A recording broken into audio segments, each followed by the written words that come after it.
The withdrawal of the British Army from Ireland was probably the most obvious manifestation of the political change which was taking place. The change of authority from direct rule from Westminster to native Irish government. They literally packed their stuff up and left. At the beginning of that year, of course, we saw the first uniformed National Army on our streets when they marched through the city. And when Michael Collins and other ministers stood on the steps of the City Hall and took a salute as they walked and marched to Beggar's Bush to take over the barracks that was then Beggar's Bush. It was symbolic of two things. It's symbolic of that first stand of Ireland and the Free State, but it was also, I suppose, the first sign of the British rule beginning to depart in the form of the strong arm of the weapon and the military force, and seeing that depart. Throughout the spring of 1922, what was happening in parallel with the British evacuation was the split over the treaty, spreading initially from a political split, but becoming a military split, splitting the pre-Civil War IRA into the pro- and anti-treaty factions. The leaders of the new pro-treaty army who emerged really were Collins initially, also Richard Mulcahy, Owen O'Duffy, Sean McKeown. It was very significant for the army that they retained some of those high-profile War of Independence leaders. The Defence Forces really only have fought one war, and that was a civil war in 1922. As we approach the centenary of the Civil War, it's a painful episode of our history to look back on, and it's a difficult period for the Defence Forces as well. We think of some of the civilian casualties of the Civil War suffered purely because they were related to people in the army. I'm thinking of the death of a lady in Longford called Margaret Fitzpatrick, who was shot dead in her home in early 1923. That's just a microcosm of the very contentious history of the Civil War. My great-grandfather, Jerry Boland, was involved in the Easter Rising in 1916, along with his two brothers, Ned and Harry, and his sister, Kate, who was a member of Cumann. The Boland side of the family were very much kind of stuck to sort of the anti-treaty side when the negotiations happened, and subsequently sided with that at the outbreak of the Civil War. Yeah, I think the country has grown and developed quite considerably from those early formative years, where maybe the Irish Defence Forces may be seen as an embodiment of one side of the Defence Forces. I think it's the Defence Forces represents and embodies the country as a whole. The atrocities that came about through conflict, as they do in any conflict, we have to be very mindful of that. Collins himself, of course, perished in August as a consequence of that conflict. Collins is still held in very high regard in Óglaigh na hÉireann. We look at him as really, I suppose, an icon in one sense. I think nationally we look at him as an icon, but certainly the Defence Forces is held in very great esteem. In fact, it was in this barracks here, which was known as Portobello Barracks at the time, where he resided as Commander-in-Chief. But even to, I suppose, understand the complexities of the conflict at that time, when we look later on, when this barracks was renamed as Cathal Brugha Barracks. Cathal Brugha fought on the anti-treaty side.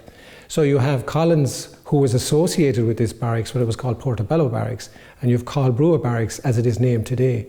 That in itself signifies and symbolises the complexity of it. So Cathal Brugha was my great-granddad, and being a relative of his and growing up, I had an interest in the Defence Forces, but it was certainly a reason that drove me that little bit extra and motivated me to join. After 1916, he was wounded so badly that the British forces felt that he wouldn't live, and he certainly wouldn't pose much of a threat. So he wasn't executed like a lot of the other leaders, and he wasn't imprisoned. So a lot fell on his plate then, because he had to reorganise more so the political side in Ireland. The Michael Collins film, I think, was very well made. It was a great way to link Irish people with our history, because without that, I mean, some films came afterwards, but without the Michael Collins film, I think a lot of people would be quite unaware of what happened. In the Michael Collins film, Cathal Brugha was portrayed as an antagonist to Collins, which, from my understanding, is quite accurate. A point of order, Mr. Chairman. Are we discussing the treaty or discussing myself? Mr. Collins, the position you had in the army was as chief of one of the subsections. Nobody sought notoriety except you. Cathal Brugha came across as a strong character who was willing to voice his opinion. You know, like any movie, the film was specifically about Michael Collins, and I think everyone makes a very strong connection with the main character. So in that case, I think Cathal Brugha may have come across as being the antagonist or maybe the bad guy. They're very worthwhile, the films that we made, the film that's been made about it, because it gets the story out about the struggle for Irish freedom.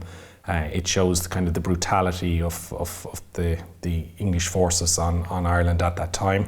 Whilst there are some inaccuracies into it in terms of how events happened, I think it tells the story very well.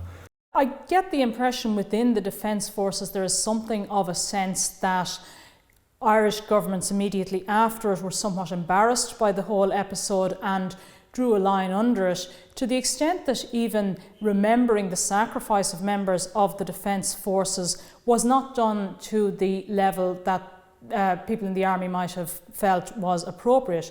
For example, there's a National Army plot in Glasnevin which was neglected for decades by Irish governments, really seen as a sense that we would prefer that civil war never happened. But at the same time it did happen, and those people died in the service of the state. Tá má féchan den sár anna chud dus na aimnecha agus cé go bhfuil aimnecha anna cháiliúil tá stoch go bhfuil daoine nach bhfuil cháiliúil ach guríonn an méid céine. Cím for bhór na daoine sá bhíidir in óglaigh na hÉireann mar volunteers mar gléitiar ag gnám. Na céatacán sa agus anna chud acu óg nar fuair bás, so chun sé rudíisteach a cóhéic go mór nar éiceant sin. When I look at the wider picture about leadership and who has influenced me, from a historical point of view, I think Richard Mulcahy always stands out because he was hugely committed to the Defence Forces, but he was hugely committed to the governance of the state under democratic rule. You know, and that was a very difficult time for him and for everyone in the state at that time, but for somebody to be as committed and as dedicated as he was in the manner, but so loyal to the Defence Forces. Like he did say, you know, he was very conscious of our uniform. He was very conscious perhaps of being seen as lesser citizens, if you like, as the Defence Forces. But he referred to the uniform as our cloak, you know, a cloak that curtailed our weaknesses and amplified our strengths. When I speak to people or I chat to people, sometimes I always refer to you should be proud of your uniform. And that's why we have it in our vision today, you know, a part of our vision is to inspire pride. And that's not only pride within your uniform, within yourself, pride within the people, within the Irish people of the Defence Forces, of the uniform they wear.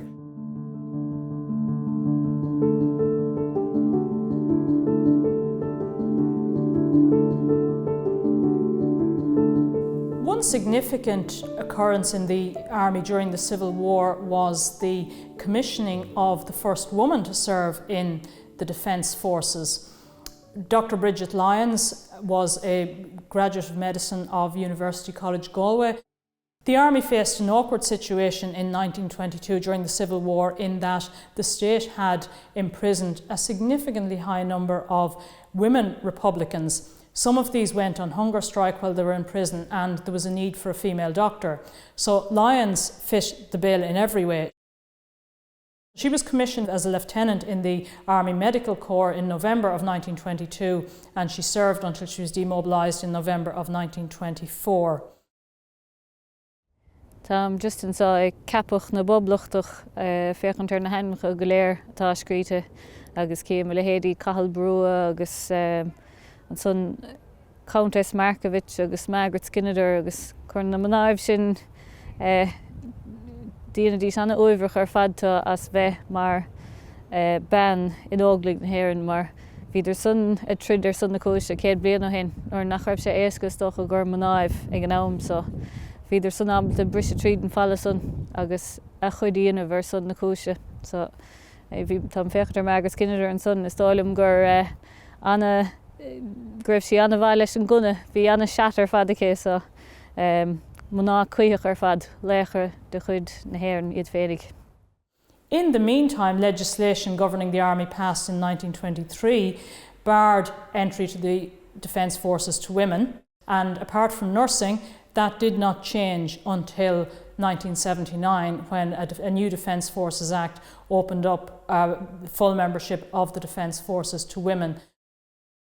My great-grandfather hailed from Ballinasloe in County Galway. He was Christopher Jordan, signed up in 1922.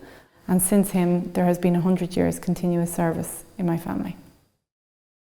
My dad would have served with maybe the first female platoon that came in 1981. It would have been his first interaction, I suppose. I've often said I wonder what he would have thought of, his two daughters serving now. I think it has changed. I think it's evolved in time. When they initially came in, they were non-combatant, where now most women can do most roles. So it has changed. My dad was a CISU instructor. When he was instructing, he probably wouldn't have instructed females on armoured vehicles, back then, where now the women drive the armoured vehicles, no problem. So it has changed drastically, over the years. Gan douta nuair is mó furas ná an fisiiciúlacht, cátas an méid céanna dhéanamh leis na fear mar ban, catú an fáid céanna ré agus an meachan céanna úmpar. Ach an rudíonn sin ná de bhar gúin tú duine an méid céine le sun, idir go mé fan níos muile ná iad agus go dógann sé níos fuidirt an ceann scríbh bhaint amach, ach bíad níos mó measart a bhar chomá, so tá mí go léir an levéal céine agus sin rud méallar óglaigh na hÉireann tá de friúla tír heile ná. First females into service over 40 years ago. It hasn't been rapid enough and it hasn't been successful enough. We stand today as a Defence Force with 7% of our force and our members are female. That's too low a figure if we are going to be a mirror of society, if we're a microcosm of society, we need to be more representative.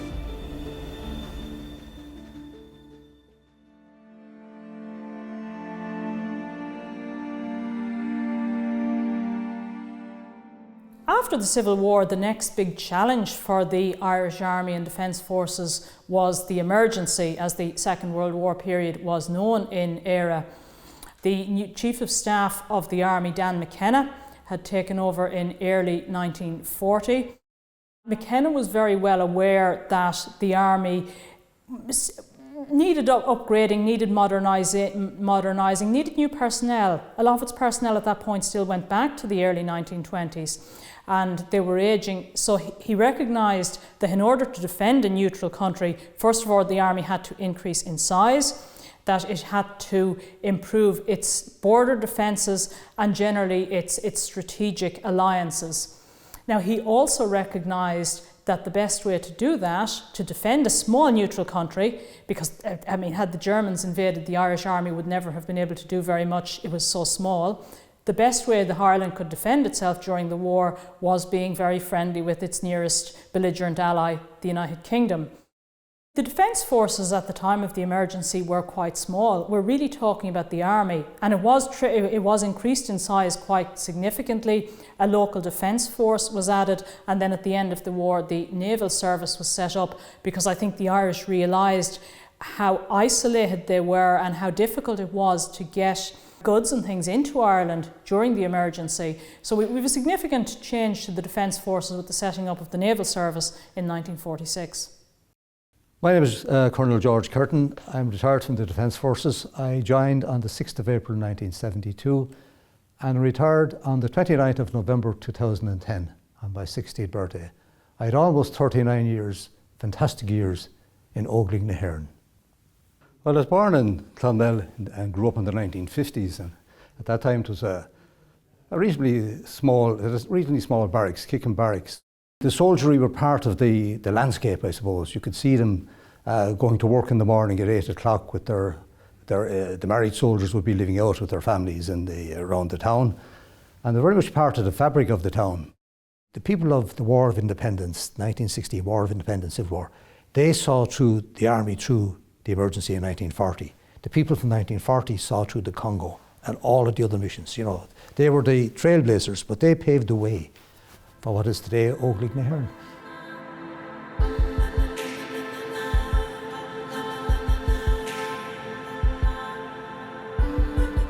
One of the impacts of Irish neutrality during the emergency or the Second World War was that in the post-war period Ireland was isolated internationally, and it wasn't until 1955, 10 years after the setting up of the UN and the end of the war, that the Republic of Ireland was finally admitted to the UN. It marked a major change in Irish foreign policy towards a much more outward-looking focus, but it also gave a much new dimension to the Irish Defence Forces, who from the 60s onwards played a very significant role in UN peacekeeping. I suppose to start even with the people that went out in 1958, they had a big leap into the unknown. You know, back in 1958, very, very few people would have been outside of Ireland. You know, people would have had, of those 50 officers, they'd have to go and find a map to pick out where Lebanon was and what was happening there, you know. And even the first people that arrived with the United Nations Observation Group in Lebanon, I was speaking to one of them back a few years back there, and they had sort of a tour guide of Lebanon was their basic level of preparation, not preparation exactly, but to find out what the country was about, what the different religious divides were. But then in the Congo really woke up Ireland. You know, that was our first armed mission in 1960. And we spent 4 years in the Congo, and something in the region of 5,300 individuals served in the Congo. In some ways it coincides with the introduction of Irish television in the 1960s as well. Suddenly Irish people started to see more of the army, but Irish people, I think, never saw much of their army domestically in Ireland. Where they saw the army was in Cyprus or in the Congo, or for my generation, in Lebanon.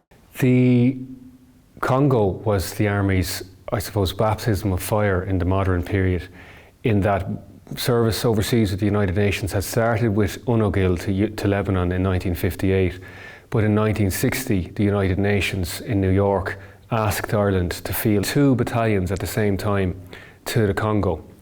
And many people had never left the country. We went out initially with World War I era rifles, the bolt-action Lee Enfield rifle. And I suppose that was indicative of where we were and how our standing was.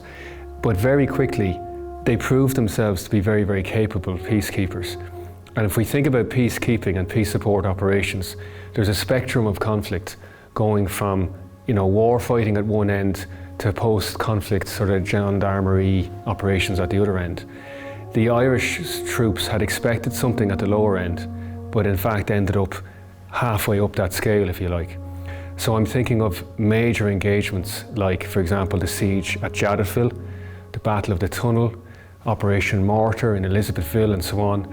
All of these happening in that very early period, 1961 into 62. In the 1950s and 60s, we were a very insular society, looking inwards, you know. Take somebody out from a home environment, away from all the supports. Every one of those did a magnificent job. They were really our trailblazers, and they were all, in my view, they were certainly heroes. The similarities between Congo and Lebanon are very, very stark in that people were exposed to some horrific scenes. Particularly from the Congo, they had to go out into villages that had been laid waste by the gendarmerie in the province of Katanga. They had to bury the dead. Men, women and children were mutilated, were dead at this stage. And that continued even right through Lebanon, through some of the attacks we would have had, particularly in 1996, during that Operation Grapes of Wrath in Lebanon, when the Israelis had a major offensive operation. And Irish men went out there and they took families out of wrecked buildings from shelling. And trauma, like back, certainly not until the mid-90s, post-traumatic stress disorder didn't exist. I remember people spoke of people having a nervous breakdown. And I personally had 2 experiences of people that I worked with having it, you know, and it's terrifying, you know. My granddad Benjamin Riley joined the Defence Force 22nd July 1922. He was still in the army when my father joined on the 1st of February 1961. My father was still in the army when I joined on the 5th of November 1979. So on the 22nd of July 2022, we'll have 100 years continuous service between my grandfather, my father and myself. My father got married on the 15th of June 1961 to my mum, and on the 16th of June, the following day, he was posted to the Congo for 6 months. So my mother, a young bride, was left at home for 6 months on her own. There's actually a photograph in my bag of my father who was writing a letter to my mother while in the Congo.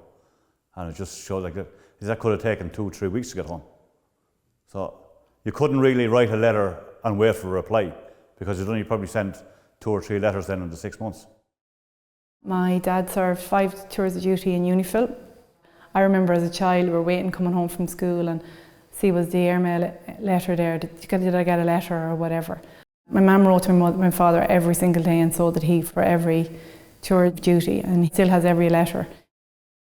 There was a facility where you could link in on the radio system, and there was here in McKee Barracks there was a radio wagon that you could patch into your home telephone at this stage if you had a telephone, to try and train your family or your girlfriend to kind of when she stopped speaking to say over, like you were using radio voice procedure, but that was difficult. And when I was overseas, you had to queue up to use the phone, a satellite phone, $1 a minute to ring home. Like, you know, in one sense, everybody serves. You know, the partners, the wives, the parents, the children of those that are serving. When we thank people for their service, we're not just thanking those that have served. We're thanking those that have supported those that have served. As my father used to say to me, your mission when you go overseas is to get home. That was your one mission. My first trip tour duty when I arrived in Lebanon, I was glad to have been there because my father had done it before me. My grandfather had served in Cyprus with the UN as well. The Lebanon, of course, comes to mind, where we have served for since the 70s and longer, whereby, you know, we are uniquely identifiable probably in the Lebanon because Ireland has been there for so long. The bond with the Lebanese people and the Irish soldier is phenomenal. There is a massive connection, there always will be, I think. I've had the opportunity to serve in different parts of the world and to visit other places, and served on Operation Pontus in the Mediterranean Sea in 2016, which was the Irish state's response to the migrant crisis that was happening in the Mediterranean at the time. As we come across migrants in small rubber boats or kind of small fishing vessels in need of rescue, we'd go to their assistance and rescue them from the sea. Many of them are fleeing from famine or from war or persecution. They're at the mercy of illegal organisations and sort of criminals who are trying to smuggle them across the sea. So they're packed into boats that are not seaworthy and shouldn't be on the high seas. And often we will come across situations where the boats might be starting to take in water and we're starting to sink, and they would have maybe over 100 migrants on them and stuff like that. There was a huge sense of purpose, I think, when we were down there. You know, for every kind of tragic situation we came across, that was far outweighed by the number of successful missions we had where we rescued people in distress and we got them from maybe war-torn or very difficult situations and brought them to a place of safety. Our own Taoiseach, he identified the United Nations as the conscience of humanity, and I think that's a very, very apt statement that really encapsulates, I suppose, the rationale and the reasoning behind such a commitment.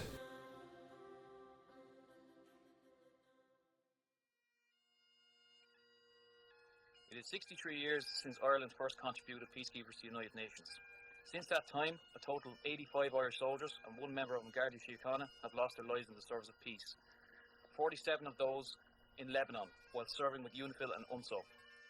It kind of brought home, I suppose, the lessons that had been learned in the Congo, that there is a cost to pay for peacekeeping. Yesh Garev and Anam Delish, may they rest in peace.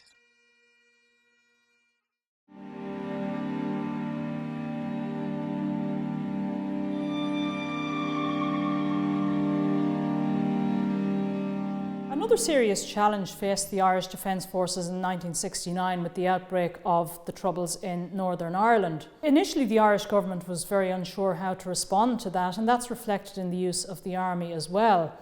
Reservists were called up. There was talk of setting up field hospitals along the border for refugees. Obviously, more of the army was sent to police the border. But in the long run, over the 30 years of the Troubles, the combatants tended to keep the conflict out of the south.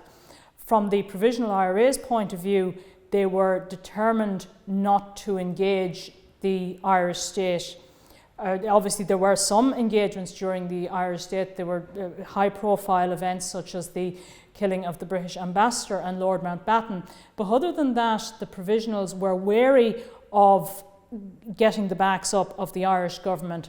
So there's very little deliberate targeting of members of the security forces, which is why we have the situation where only one member of the defence forces died on an engagement during the Troubles. But in some ways it was indirect because it was related to the efforts of the Gardaí and the army to rescue the kidnapped supermarket director Don Tidy in 1983. But if you look at it in hindsight, maybe the Troubles didn't pose as much of a strategic problem for the army as they might have thought it would in 1969. In 1972, in April, was a special intake of a cadet class. In January of that year, we had Bloody Sunday in Derry with 13 civilians killed, and that was the biggest. That year, 1972, was the biggest number of fatalities in Northern Ireland. I suppose my generation really were what we refer to as internal security generation, you know, and I was commissioned in 73. The situation in Northern Ireland had really escalated. You had all of these terrorist organisations on the two sides, the so-called loyalists and the so-called Republicans. And we were very much involved. The Defence Forces was very much deeply involved. We were supporting the Gardaí and very, very deeply involved. And we did everything at the time. We guard on banks, the central bank. We escorted gelignite from the production plant out near Enfield to the border. We would have had presence when the county councils were blasting in quarries and doing roadworks at this stage. We had a military presence. We escorted cash in transit right through from the central bank, right through banks throughout the country. I was very heavily involved in escorting prisoners from the prison in Portlaoise to the Special Criminal Court in Green Street, as it was at the time. And that was your daily bread and butter, you know. You didn't really know on a Monday morning what you're going to be doing for the rest of the week. So soldiers from my unit were fighting in the Civil War to preserve the state 100 years ago. They were on standby during the emergency, the Second World War period. They provided countless man hours during and woman hours later on during the Troubles, cash escorts, prisoner escorts, but also innumerable patrols along the border, weapons searches for terrorist organisations and so on. I think people of my generation and younger are perhaps in danger of forgetting the significant threat that the state faced during the Troubles. So from 1969 onwards, it was only because of the contribution of people in the army and indeed in the wider defence forces that we were able to provide the kind of security that was required for our democracy to continue. If you think about it, we are one of the oldest democracies in the world, certainly in Europe. That doesn't happen by accident. You can argue that we have a benign security environment. I don't think that argument holds true. I think perhaps we have underplayed the degree to which our soldiers have provided that security that is vital for the smooth functioning of any society. You know, we talk often about overseas service, but we need to remember as well that our soldiers train conventionally and that our primary mission actually is to defend the state against armed aggression. I think the role that the army played and the defence forces in general played in the Troubles and in securing our state has possibly been underappreciated. And when we reflect on that tumultuous period, starting off with, for example, the reception of refugees at military camps like Ormiston in 69-70, and then tremendous effort, Herculean effort really, on behalf of soldiers who would have served in my unit, antecedents of this unit.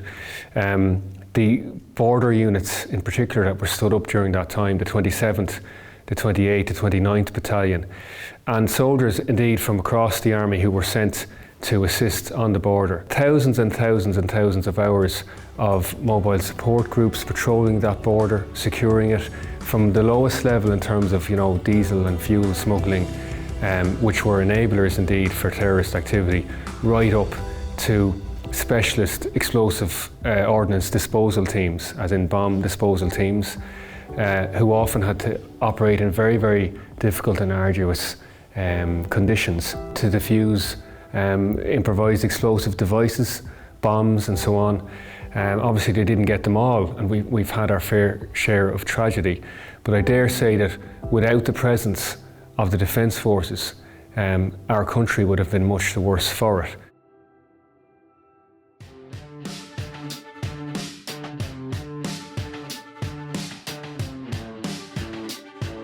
Fighting fit and fit to fight is how the Army puts it. And if you want to go a-soldiering, you'd better not be afraid to get your feet wet. I think it's all the training and all the, like, you've been in tight spots with people, you've been miserable with people, you know, you've gone through every emotion in training. The wetsuit at the time was literally a ground sheet that you put over your head like a poncho, and you sat there freezing cold, and the boots were not waterproof, nothing was waterproof at the time. With a lot of people, there's a special kind of bond with. Some people you went through things with, sometimes overseas. You're lying in bed at night and next minute mortar bombs start landing around you, you know they're close. Like, just grab your gear, get into the bunker as quick as you can. But your training does kick in, you know, and I suppose, what am I going to do now? You can't just freeze, you have to do something, you know, you're, like, it's drilled in, you must act. You know, you're a soldier, you come under fire. You take cover, you get down, you return the fire, you identify where the enemy is, and then you decide what you're going to do. But you can't kind of just freeze and do nothing, you have to act. I've been in the Army 40 years, and like a lot of civils will say it's a long time being idle. But it's a hard job. It's not easy being in the Defence Force. Like. My friends at home frequently point out that aircraft fly themselves, and that it's all really quite simple because the autopilot does everything. The first thing I'd say in that is you have to tell the autopilot what to do. So if you tell it to do the wrong thing, it'll very professionally do the wrong thing for you. But the second thing is that military aviation is quite different to civilian aviation. You know, an airline will do one thing really, really well all of the time. So you'll have a pilot who will fly from A to B, B to C, C to A to B, and so on. And so he or she becomes, you know, really, really excellent at doing that thing, and it's very, very specific. Where in our case, we are always doing different things in different roles with different people in different places. So myself and my brother trained together. We were the first brother and sister to train together in the same recruit platoon. My mum used to have, so she had 2 lots of washings to do, 2 lots of bags. He took a piece of my kit one time training, and I went up and we had a kit inspection. And when you have a kit inspection, you line everything out, like your socks, your towels, everything is laid out. And the towel mine was missing. And I went down and he had it. And he was up in the training depot, and I said, "You've got my towel." Because I don't. I said, "You do." And I came out and I said, "That's it." I said, "I'm telling Mammy." And the CO came out and he was like, "Oh my God," he said. "I never thought I would hear that in my career," he said. But I don't think another brother and sister trained after it. I wouldn't recommend it anyway.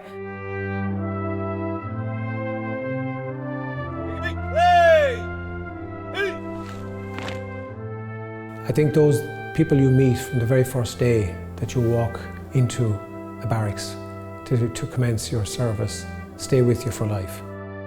When you have to stand shoulder to shoulder with a colleague in difficult circumstances or in trying times and or under severe stress and pressure, which, you know, we have all endured, and certainly as a search and rescue pilot I would have endured that many times. You appreciate the competence of the colleague you're working with the team you're working with. Daddy died on Valentine's Day in 1997 suddenly. It was a massive heart attack, so us as a family were devastated, but for the Cavalry Corps in the DFTC, they equally were devastated. There's nothing like a military funeral. Everything is done to the utmost, the care. It is very much a family. The camaraderie is there and they never leave it. Even to this day, when you see some of people that served with Daddy, or even through my career, people would always still look out for me.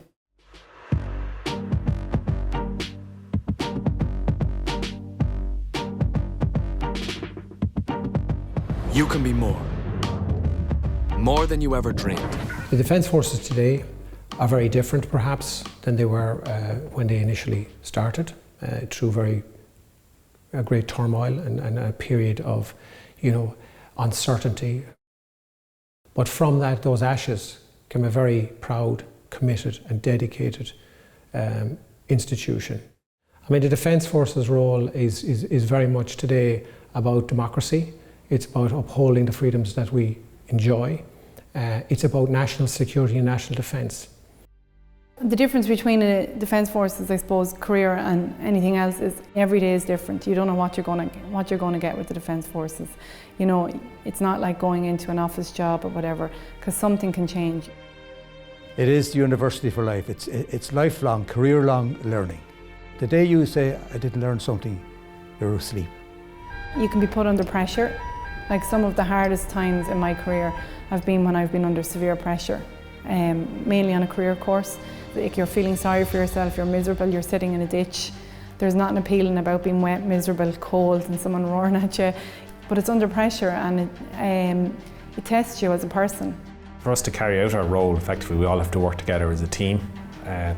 No individual really is going to contribute to the successful outcome of what we're doing. So there's a huge emphasis on having a good esprit de corps, especially when you're operating on a ship where you have about kind of 45 people operating in a very close confines for a long period of time. Sometimes you have more interactions with these people on a yearly basis than you would with your own family because of the amount of time you might spend away from home at sea. One day you're flying an air ambulance mission and you're bringing a child somewhere for a life-saving operation, and the next day, you're flying into Europe on a different logistics mission, and all the while you're wearing the Irish flag on your shoulder, and that is, there's huge value in that for me. Members of the Defence Forces have gone out and excelled in areas of leadership, if I can put it that way, right across the sporting world, but also across industry, across the economy, across the wider public and civil service, right throughout society of Ireland, either in a voluntary or in a professional capacity. I think Army people in general tend to be proactive. They tend to obviously be physically fit and sporty, and they tend to be leaders. So Army people, regardless of their rank, make huge contributions to sporting life. People like Tony Wall, Dermot Earley Senior, Dermot Earley Junior indeed, Anne Malloy, other names that spring to mind in GAA circles. We have Jim Gavin, Sue Ramsbottom, and then moving beyond the GAA and even into the international sphere, the Defence Forces has fielded athletes such as Michael Carruth, Ronnie Delaney, Kieran Fitzgerald. So all of these people have made a significant contribution, I think, to Irish life, and I think it's indicative of what Army and Defence Forces people bring to the table, because they don't, as I said earlier, just exist in isolation. They bring, I think, something special, a certain ethos, a certain drive, a certain love of community, and a certain volunteerism to what they do, and that's reflected on the field of sport as it is in the field of operations. Part of our leadership approach is to build people of character and people of competence. We take people and we look at them, and if you like, they're your novice practitioner when they come in. And we subscribe to lifelong learning, continuous professional development, but more importantly, to instill and grow the values that are innately in all of us as Irish people. We ask people to serve in the Defence Forces. We ask them to commit to the Defence Forces, to be loyal to the Defence Forces, but also when people feel they need to move elsewhere, we wish them success because we know that there are ambassadors. The longer we have peace and stability in Ireland, the less important defence seems, and the more instability we have, the more important it seems. What is constant is the people of the Air Corps are in the Air Corps doing operations on behalf of the Irish people as a sovereign state. And that doesn't change, that's been there for 100 years. We're constantly kept busy here back in Ireland in our own home waters. We have to uphold the sovereignty of the state at sea. We're constantly involved in routine patrolling. The maritime environment at sea out there is very, very complex. There's a lot of challenges, especially when we see climate change taking effect and the shift towards different sources of energy. So the naval service, especially by being kind of forward deployed and being at sea, maintains a very critical presence out there and is able to monitor the situation both from a security and a safety point of view. We're definitely kind of proud that we do that, and probably is the role that's not commonly seen by the public.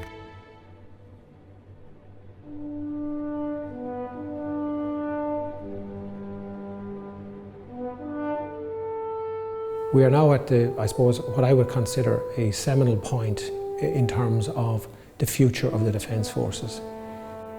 2022 is important to the Defence Forces because it not only marks a huge step in terms of the state and being 100 years of the Civil War, but it also marks a huge time for the Defence Forces, because at the beginning of this year, a commission on Defence Forces, which was set up by the government a year prior to that, reported to the government just in February this year. And the government has created a momentum around that report in terms of an action plan that it has approved in July of this year. This sets the Defence Forces and the future of the Defence Forces in an opportunity to meet the challenges that exist today. They have set down a very clear level of ambition for the Defence Forces. They've set down a very clear timeline in which they want us to achieve that. But more importantly than anything, they have committed to resourcing the changes to meet that level of ambition that they have set. The totality of that ambition and the challenge will not be met probably in the few years that I will be in charge of the Defence Forces. But I know that I and all of those serving today, we have a huge opportunity now to realise what the government have enabled us to do. We're going to have to run, if you like, to make sure that we get to the end of what will be a marathon, not a sprint, in creating a Defence Forces for the future, and to realise what the Commission has set down in terms of its vision for us as a Defence Forces. And that Commission was set up of a very broad, very diverse group of people from different walks of society. So it's very representative of the people. And at the end of the day, the Defence Forces is of the people, and it's for the people. And it's my desire that by 2030, that we will have succeeded in bringing that vision that the Commission has laid down into fruition. For me, we are going to have to become a far greater and more agile force. We're going to have to become more flexible in our approach. We're going to have to be innovative. We're going to have to be more responsive to technology. We're going to have to be poised in a manner that we're able to be responsive in a faster and more dynamic way. The opportunities afforded you with the Defence Forces is massive. There's nothing you can't get, you know what I mean? You just have to have a sense of drive. Every opportunity is there for you to take. You can be fire crew, you can be a cook, you can be an air traffic controller, you can be a winch man, a winch woman, you can be a flight attendant. I don't see why they wouldn't want to join, but I'm just probably biased. People watch a lot of television and they see special forces and fighter pilots and that's what I want to do. But that isn't really what the military is. It's a tiny part of what the military does. And so I would say, don't have that as your goal, and don't be disappointed if you don't end up sneaking around with camouflage paint or flying a fighter jet, because that isn't what the military is. I think a career in the Defence Forces is very varied.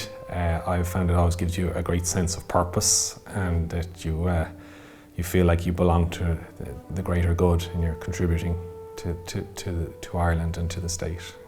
When we look at Ireland today, in the wider context, people look and say, well, we're a small country on the edge of Europe and everybody likes us. We don't need a strong military. But the reality is that the willingness of the Irish people to stand up and say what they want, and the willingness of people to fight at the time, because it was through armed aggression that we got our sovereignty. That's how we have our sovereignty today, and that's why over government buildings we have a tricolour. Having a strong military that can defend ourselves goes hand in hand with maintaining our sovereignty, which gives us all of the privileges that we have as a sovereign nation. In the Defence Forces we say we serve. We swear, take an oath of fidelity to Ireland and to upkeep the Constitution. That's what it's about. That's what we're all about. And long may it last. People look at a military and a defence forces and they see big green trucks, or they see nice aeroplanes, or they see big ships. But it's nothing without the people, and the people that are willing to serve. But most importantly, it's about those who will serve in the future. I'm very confident that we will stand firm for another 100 years.